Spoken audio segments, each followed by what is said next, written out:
बोला बोला देवघर वाले बाबा की।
करे जावा गेल जेबो तोरा देवघर अपन संग करे जावा गेल जेबो तोरा देवघर अपन संग।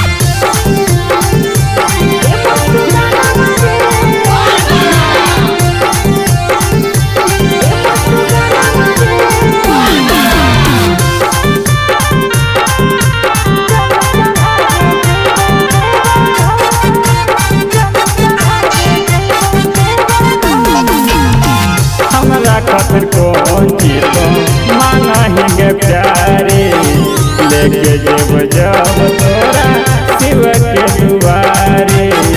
हमारा खातिर कौन चीज माना ही गे प्यारे लेके जेब जब तोरा शिव के दुआरे।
बाबा पर जलावा चढ़ैया पगे दिल से बेड़ा पार करत भोला सब मुश्किल से।